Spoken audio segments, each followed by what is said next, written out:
भारत में जैसे पहले कभी नहीं हुआ कि सभी 5 स्टार होटल्स एक जैसे कपड़े पहनने वालों से बच जा रहे हैं। उसका कारण जानने के लिए हमें जरा शुरू से इसे देखना पड़ेगा। इस दुनिया में सबकी पसंदीदा चीज खाना, सबको नई नई चीजों को खाने की इच्छा होती है। इस सपने को कुछ लोग साकार कर पाते हैं, लेकिन कुछ लोगों के लिए ये नामुमकिन होता है। इस वीडियो को देखें तो ये बच्चे अपने पैसों को जोड़कर एक छोटा पिज्जा खाने के लिए इस बड़े रेस्टोरेंट में गए हैं, लेकिन उनके पहने हुए कपड़ों को देखकर उन्हें वहाँ से बाहर निकाला गया। मामूली तौर पर एक तरफ जहाँ अमीर लोग बड़े 5 स्टार रेस्टोरेंट में जाते हैं, वहाँ दूसरी तरफ गरीब लोग छोटे रेस्टोरेंट में जाते हैं। यहाँ ये प्लेट 3000 रुपए तो वहाँ ये प्लेट 30 रुपए में। फर्क तो बहुत बस बस बस बस भोसड़ी का भाई रुक जा ये मैं मानता हूँ, लेकिन हम सब मनुष्य एक समान तो हमारे अधिकार एक समान। ये बात जानने के लिए मैंने एक किसान को काम पर रख लिया। ये किसान है जो 5 स्टार होटल पर जाकर ये पूछने वाले हैं कि मुझे प्यास लगी है, पानी दे दीजिए। इस सवाल का उन्हें क्या जवाब मिला, आइए देखते हैं। उनके कपड़े तो ठीक ठाक हैं, अंदर जाने के लिए बुरे नहीं है। वाटर, पानी चाहिए। पीने का पानी नहीं है। पानी पीने के लिए उधर अच्छे दुकान और अच्छे होटल है, उधर तक जाना है क्या? हाँ। पानी। सभी ने उन्हें बाहर छोटे दुकानों से पानी खरीदने को कहा। मिलेगा? पीने के लिए क्या? इधर लो। 15 5 स्टार होटल जाकर देखे। नहीं सर, कोई नहीं दिया। पानी मांगता है तो बोलता है नहीं है। मैं पूछा कि अंदर जाके पी सकता हूँ क्या? अंदर जाने के लिए मना किया। अच्छा। अंदर नहीं जाने दिया साहब। इस अनपेक्षित व्यवहार से मन भारी हुआ। जिस देश में किसान को महाराजा माना जाता है, उसी देश में किसान के साथ ऐसा व्यवहार देखकर आसमान भी गरजने लगा। इंडिया में 1867 के एक एक्ट के मुताबिक 5 स्टार होटल में सभी को, चाहे वो ग्राहक हो या ना हो, रेस्टोरेंट का इस्तेमाल और पीने का पानी मिलना चाहिए। इस केस में मान लेते हैं कि रेस्टोरेंट के कस्टमर्स को अच्छा नहीं लगता, लेकिन अगर कोई आदमी प्यास के कारण पानी मांगे तो उसे पानी देना चाहिए। करोड़ों रुपए बनाने वाले रेस्टोरेंट को एक ग्लास पानी देने में क्या नुकसान हो जाता। इसलिए उस दिन हम उसी रेस्टोरेंट गए जहां उन्हें मना किया था और वहां पर खाना खिलाया। इतने बड़े होटल में खाने के लिए हम बस नहीं है। ऐसा कुछ नहीं है। हाँ, पहले हमको पैसा चाहिए ना साहब। मैं रेस्टोरेंट उन्हें ले तो गया, लेकिन ऐसा करने के बाद भी मुझे थोड़ा सा भी सेटिस्फैक्शन नहीं मिला। उसी दिन मैंने अपने आप से एक वादा किया कि 5 स्टार होटल मिडिल क्लास या गरीबों के लिए नहीं होता। उनके इस गलत सोच को मिटाकर मैं ये साबित करूंगा। तो हम जो भी करें उसका परिणाम बहुत बड़ा होना चाहिए। अच्छा, होटल के अंदर नहीं आने दिया तो क्या हुआ, हम एक फ्री का 5 स्टार होटल खोलेंगे और काम शुरू हो गया। इस फ्री 5 स्टार होटल को शुरू करने के लिए हमारा साथ कौन देगा, ये जानने के लिए हमने शहर के सारे बड़े 5 स्टार रेस्टोरेंट से बात की। हमने एक होटल से दूसरे होटल जाकर बात की। Camera is not allowed here. यहाँ एक साधारण आदमी को 5 स्टार होटल में जाना कभी भी वर्जित ना हो, इसके लिए हमारा संदेश सबको जोर से सुनाई और दिखाई देना चाहिए। उसके लिए यकीनन एक साधारण 5 स्टार होटल नहीं चलेगा, यकीनन बड़ा और स्पेशल होना चाहिए। मैं ढूंढता रहा, दिन गुजरते रहे, लेकिन मेरी इस खोज के दौरान मैंने एक बड़े ऐतिहासिक 5 स्टार होटल को देखा और उसका नाम था फलकनामा पैलेस। यहाँ पहले से अपॉइंटमेंट के बिना कोई अंदर तक नहीं जा सकता। चाहे जितने भी पैसे हो, उन्हें कोई फर्क नहीं पड़ता। बुकिंग ना होने की वजह से मुझे भी अंदर आने नहीं दिया, लेकिन मैंने भी इधर उधर फोन करके दाखिला पा लिया। इसके बाद मेरी सोच को जान मिली। हैदराबाद शहर के 2000 फीट के ऊपर इस पैलेस को देखा तो बाकी सारे 5 स्टार होटल हमसे कहीं दूर नीचे दिख रहे थे। दुनिया के सबसे बड़े 100 5 स्टार होटल्स में से ये भी एक है। इतने दिन से जो हम ढूंढ रहे थे वो यही जगह है, लेकिन यहाँ पर रूल्स बहुत हैं। तो मैंने इस पैलेस के बारे में जानने के लिए वहाँ पर एक्सपर्ट से चुपके से मिलने लगा। हाँ, मुझे भी आपसे मिलकर बहुत खुशी हुई। आप मुझे बताइए मैं आपकी कैसी मदद कर सकता हूँ। फलकनुमा पैलेस पर एक वीडियो बनाने की इच्छा बताकर पैलेस के बारे में वो जो जानते हैं उनसे बताने की गुजारिश की। एक जमाने में दुनिया के सबसे अमीर छठी निजाम का महल था ये। उसके बाद जब इस देश को आजादी मिली तब से यहाँ कोई नहीं रहता। फिर एक बड़े निर्वाहन ने उस निजाम से इस महल को 30 साल के लीज पर लिया। हजारों करोड़ रुपए खर्चा करके इस 5 स्टार होटल को बनाया। इस जगह में हर कदम पर आपको सैकड़ों बरसों की ऐतिहासिक कहानी मिलेगी और इसीलिए साधारण 5 स्टार होटल्स के मुकाबले यहाँ सभी चीजें 10 गुना महंगी हैं। हमारे संदेश को इस जगह का इतिहास ताकत देगा। ऐसे ही बातचीत में मैंने उनसे पूछा कि हम कहां पर एक फ्री का 5 स्टार होटल खोल सकते हैं। तब हम पहुंचे 101 डाइनिंग हॉल पर। 19वीं शताब्दी के इस अद्भुत महल में 101 मेहमानों को बिठाकर भोजन कराने का दुनिया में ये सबसे बड़ा डाइनिंग हॉल है। इस डाइनिंग हॉल की विशेषता ये है कि किसी भी कोने से बात करने पर हर जगह सुनाई देती है। यहाँ सोने और चांदी के बर्तनों में ही खाना परोसा जाता है। इस डाइनिंग टेबल पर बहुत बड़े बड़े लोगों ने आके खाना खाया है। इस ऐतिहासिक टेबल पर खाना खाने के लिए एक मेहमान को 30,000 रुपए खर्च करना पड़ता है। निजाम के लिए उस जमाने में जैसा खाना बनाते थे वैसे ही अभी भी बनाते हैं। भारत के सबसे पहले राष्ट्रपति से लेकर आज के प्रधानमंत्री तक जैसे बड़े लोगों ने यहाँ पर खाना खाया है, क्योंकि एक आम आदमी को यहाँ बुक करके उस कुर्सी पर बैठकर खाना खाने के लिए खर्चा करना सामान्य बात नहीं है। लेकिन मैं नामुमकिन को मुमकिन बनाने वालों में से हूँ, ये वो नहीं जानते। अगर हमने इसी टेबल पर समाज में जिन लोगों को गरीब माना जाता है उन्हें यहाँ पर बिठाकर खाना दिया तो हम सबकी भूख एक, हम सबको एक जैसा देखना चाहिए, ये सबको दिखा सकते हैं। आपसे मिलने का मौका जो मुझे मिला, मुझे बहुत खुशी हुई। आप जो सोच रहे हैं वो बहुत बड़ी बात है और मेरे दिल से शुभकामनाएं हैं। उनसे मिलने के बाद फिर से मैं एक अपॉइंटमेंट लेकर पैलेस के अंदर गया। इस बार मैंने सब चीजों को ध्यान से देखा। 101 डाइनिंग हॉल को बुक करने की योजना मैंने सेल्स मैनेजर को बताया। हमारे प्रस्ताव को मैंने रखा। उन्होंने सिर्फ एक सवाल किया, सर क्या मैं जान सकता हूँ कि आप किस तरह का इवेंट कर रहे हैं? मुझे पहले से पता था कि वो क्या पूछेंगे। आप किस तरह का इवेंट करने वाले हैं वो आपसे जरूर पूछेंगी, और अगर आप ये कहें कि आप गरीब लोगों को लाकर वीडियो लेने वाले हैं तो वो नहीं मानेंगी, इसीलिए उसका जवाब आप सोच कर देना। उनके मना करने के बावजूद मैंने उनसे सच कहा। मैंने कहा कि मेरे सब्सक्राइबर्स में से कुछ लोगों को आपके 5 स्टार होटल की विशेषता के बारे में बताना चाहता हूँ। फिक्र न करें, हमारे पास और कोई चारा नहीं है। ये जो वाटर बॉटल ला रहा है उसे लेकर यहाँ हर कर्मचारी को पता है कि हम YouTube वीडियोस बनाते हैं। उनमें से कई हमारे सब्सक्राइबर्स भी हैं, इसलिए मैंने खुल के अनुरोध किया। हम चाहते हैं कि आप अपने अनुरोध को एक ईमेल में लिखकर भेजें। मेल भेजने के 2 दिन बाद हम आपको जवाब देंगे। उनके कहने पर मैंने उन्हें ईमेल भेज दिया कि हमें इस दिन पर 101 डाइनिंग हॉल बुक करना है, लेकिन उस 30,000 के लिए वो लंच प्लेट में क्या क्या रखेंगे, ये सवाल मेरे मन में दौड़ रहा था। इसलिए उसी शाम फलकनामा पैलेस के एक रेस्टोरेंट में जाकर 5,000 रुपए के स्नैक्स ऑर्डर करके प्लान को आगे बढ़ाने के हिंट का और उनके जवाब का इंतजार किया। वो बच्चे मुंबई महाराष्ट्र में हैं, ये पता लग गया है। अब उन 3 बच्चों का किसी तरह पता लगाकर हमें यहाँ ले आना है। हमारे पास बहुत टाइम नहीं है, बस 2 दिन में पैलेस से कंफर्मेशन आ जाएगा। लेकिन इतनी बड़ी मुंबई में हम इन 3 बच्चों को कैसे ढूंढेंगे?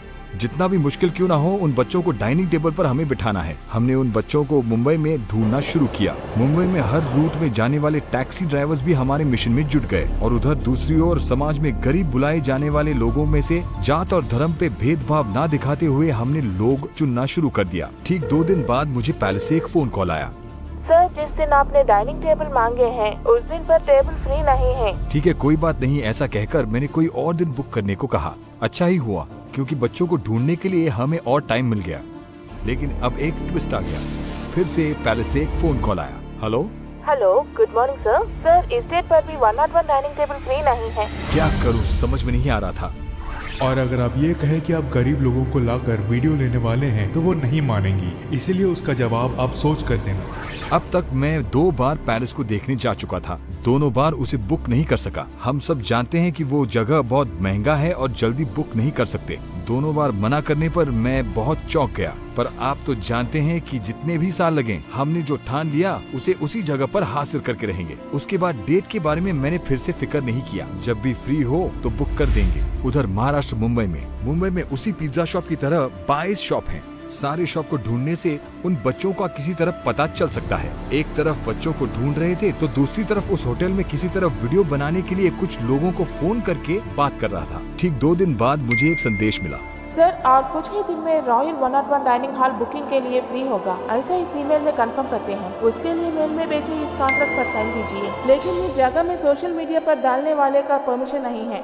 पर इस दुनिया को मुझे दिखाकर ही रहना है। रिकॉर्ड करने के अलावा और कोई चारा नहीं था। मुझे यकीन है कि उस महल के राजा को भी ये देखकर खुशी होगी। पैलेस में लंच की बुकिंग हो गई। मेरी तरफ से होने वाली तैयारियां शुरू हो गई। पैलेस में होने वाले शाही लंच के लिए सिर्फ 48 घंटे ही बाकी थे। असली दबाव तो अब शुरू हुआ। बच्चे मुंबई के किस इलाके में हैं, इसका साफ संकेत हमारे पास है, लेकिन किसी दूसरे प्रदेश में लंच करने के लिए वो राजी होंगे या नहीं, इसका मुझे कोई अंदाजा नहीं था, क्योंकि सामान्य तौर पर अपनी जगह को छोड़कर आना वो नहीं चाहेंगे। अब जो भी होगा अच्छा ही होगा। इस भरोसे के साथ हम मुंबई के लिए निकल पड़े। बहुत ज्यादा प्रेशर है। मैं अपनी घड़ी को भी रूम में भूल कर आ गया। वाकई इतना प्रेशर। ठीक है, देखते हैं क्या होता है। मुंबई जाने से पहले मुझसे मिलने बहुत दूर से आने वाले कुछ सब्सक्राइबर्स से मैं बात कर रहा था। एयरपोर्ट के पास उनके साथ बात करते समय मैं उन बच्चों के बारे में ही सोच रहा था। वही सवाल मेरे मन में दौड़ रहा है। मुंबई के लिए हम रवाना हुए। अब बस 36 घंटे बचे हैं। इतने कम समय में उन्हें कैसे मनाऊं, ये मैं समझ नहीं पा रहा था। अगर वो हमारे साथ आने से इनकार कर दें तो हमारा सारा प्लान फेल हो जाएगा, लेकिन सब ठीक ठाक हो जाएगा, ऐसा सोचकर मैं मुंबई पहुंचा। रॉयल लंच के लिए सिर्फ 24 घंटे बचे थे। इस अनोखे शहर में मैंने अपना सफर शुरू किया और कुछ ही देर में मैं उस वीडियो में दिखे बच्चों से मिलने जा रहा हूँ। बहुत भारी ट्रैफिक है। जैसे जैसे हम उस जगह के पास पहुंच रहे थे और उत्साह बढ़ रहा था, आखिर में पिज्जा शॉप दिखा। उसके अंदर गया। पास में वहाँ पर उन बच्चों के परिवार से भी मिला। वीडियो दिखाकर मैंने उनसे पूछा कि बच्चे हैं कहाँ, क्या मैं उनसे मिल सकता हूँ। पता चला कि उन 3 बच्चों में से एक लड़की पास में ही है। उससे मिलने के लिए मैं उत्साहित हूँ। फिर उन बच्चों से मैं मिला।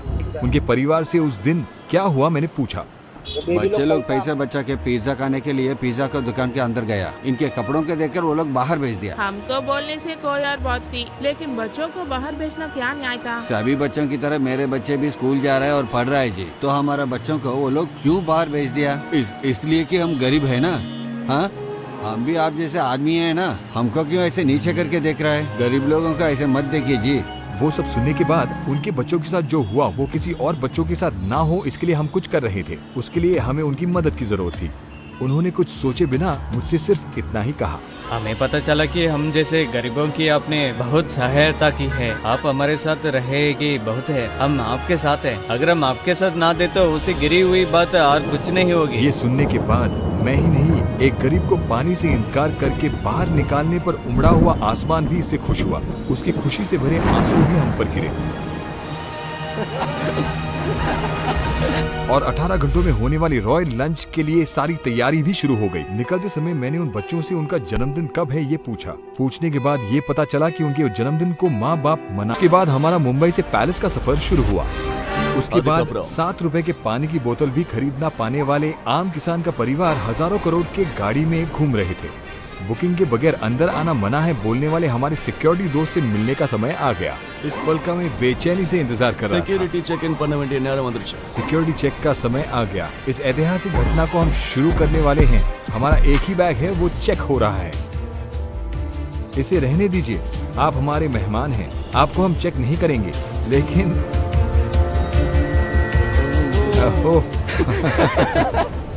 ये लीजिए, ये आपके लिए, लीजिए। Thank you. अब पैलेस में हमारा असली सफर शुरू होने वाला है। इन 5 स्टार होटलों में राजा इस होटल में इस आम आदमी को दिए गए महत्व को देखने के बाद अब उनके साथ ऐसा बर्ताव करने से पहले 1 लाख बार सोचना पड़ेगा। आने वाले मेहमानों के नाम वहाँ पे एक रजिस्टर में लिखा जाता है। उसमें बड़े लोग या फिर ऊंचे ओहदे पर रहने वाले लोगों के नाम ही होते हैं, लेकिन एक गरीब किसान का नाम, बच्चों को बड़ा करने में मुश्किलें झेलने वाली एक माँ का नाम, साधारण चप्पल सिलने वाले का नाम, ऐसे कई आम लोगों का नाम भी होगा। एक जमाने में निजाम के इस्तेमाल किए हुए घोड़ा बग्गी को काफी खर्चा करके रिपेयर और रिस्टोर किया गया है। आज तक उस बग्गी में बहुत कम लोग ही गए हैं। ऐसे हमारा सफर पैलेस के पास जाकर खत्म हुआ। होने वाले इस घटना को देखकर मौसम भी बहुत खुश हुआ। अद्भुत था वो मौसम, वो हवा, वाह। आखिर में अंदर जाने से पहले होटल के लोगों ने मुझसे ऐसा कहा, और आशा है आपके पास कोई वीडियोग्राफी नहीं होगी, सिर्फ फोटोज। हमें आपकी शर्त याद है, हमारा क्रू सिर्फ फोटोज लेगा। ऐसा मैंने झूठा आश्वासन दिया। आमतौर पर मैं झूठ नहीं बोलता, बोलने की जरूरत भी नहीं पड़ती है।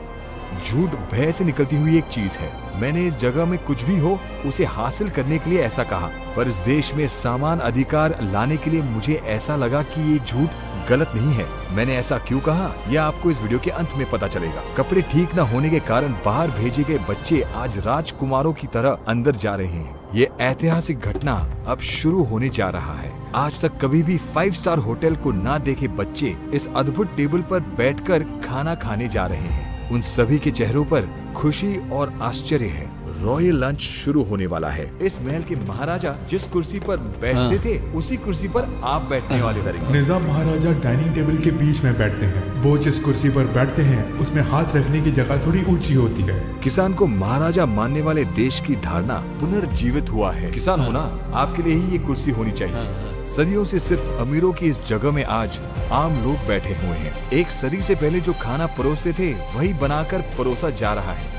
इस अनोखे लैम्प सूप के साथ रॉयल लंच शुरू हो गया है। ऐसा लगा आओ बेटा। महाराजा को जैसे परोसते हैं वैसे ही यहाँ भी परोसेंगे। वैरायटी पे वैरायटी खाने आते ही रहते हैं। बैठे हुए लोग जात मजहब जैसे किसी भी भेदभाव के बगैर अपने खाने का आनंद ले रहे हैं।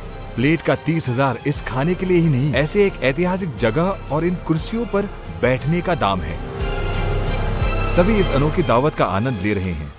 हमेशा कष्ट को सहने वाले उसी हाथ से आज शाही खाना खा रहे हैं। Very good very good. Thank you, खा sir. रहे हैं, लेकिन हमने जो किया उसकी पहुंच पूरे इंडिया में होनी चाहिए। यही मेरा उद्देश्य है। ऐसी सुंदर मुस्कान और बहुत होने हैं। आखिर में एक जमाने से इन्हें रोकने वाले ये 5 स्टार होटलों के बारे में सोचकर एक बड़ी हंसी हंसकर आखिरी डिश को खाते हैं। कट फ्रूट्स, डबल का मीठा, चॉकलेट ब्राउनी, रसगुल्ला। शाही खाना ऐसे खत्म हुआ, लेकिन करने के लिए और बहुत है। ये इस बिल के पूरे पैसे हैं, पर उन्होंने इतना कैश लेने से इनकार कर दिया, इसलिए मनी ट्रांसफर कर दिया। इस घटने से मिले मेरे नए दोस्तों को मैंने बाय बोला।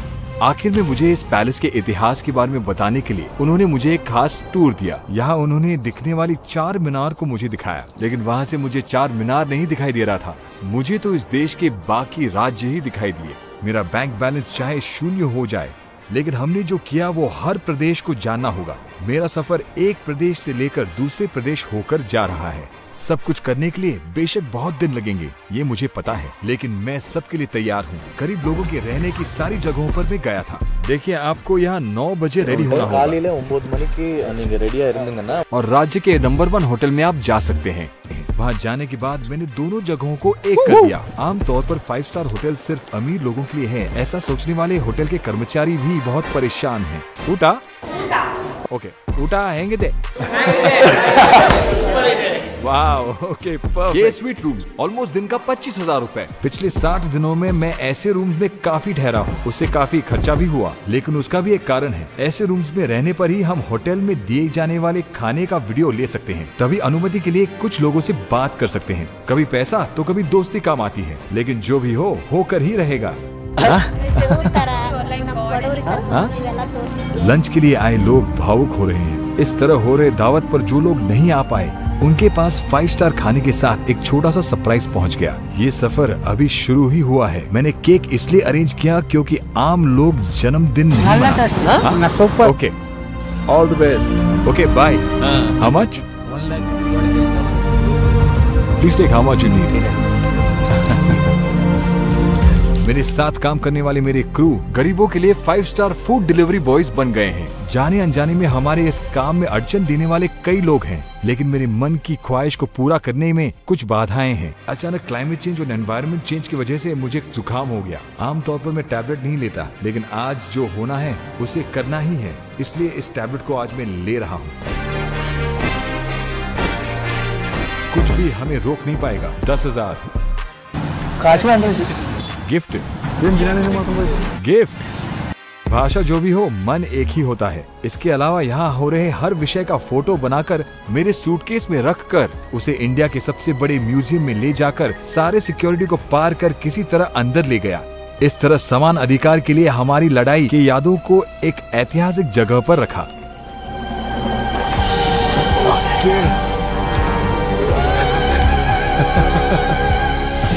ओके, यहाँ कोई आ रहा है। वो ऐसे ही आया है, पता है। वहाँ एक वक्त में जिस पिज्जा की दुकान से बाहर निकाल दिया, आज वही उन्हें अंदर आने के लिए विनती कर रहे हैं। बहुत कम समय में जो सारे लोग मिले, उनसे हमारा करीबी रिश्ता जुड़ गया। इस लड़के का हमसे बिछड़ने का रोना। इंसान सब एक होते हैं। 5 स्टार होटल्स केवल अमीरों के लिए नहीं होते, सामान्य लोगों के लिए भी है। ऐसा हमने इतिहास को बदल के लिखा। आप ये सब किसे कर लेते हैं? मैं पूरी तरह इंडिपेंडेंट हूँ, इसलिए मैं अपनी सारी कमाई 100% ऐसे कामों में खर्च करता हूँ। Very simple. आप इस वीडियो को देखकर 5 स्टार होटल ने आपकी की ऑफ एक्यूजेशन किया तो? मैं जो कर रहा हूँ वो सबके समानता के लिए है, किसी एक के उद्देश्य के लिए नहीं है। एक तो मुझे कोई डर नहीं है और मुझसे छीनने के लिए मेरे पास कोई 1000 करोड़ नहीं है। अगर कुछ हुआ तो इन साधारण लोगों का प्यार और सम्मान है। अगर उसे बिन किसने छीना तो? जो मेरे लिए है वो हमेशा मेरे साथ ही रहेगा। आखिरी सवाल, ये सब आप क्यों कर रहे हैं? मुझे नामुमकिन को करके दिखाना अच्छा लगता है, मजा आता है। कुछ सालों पहले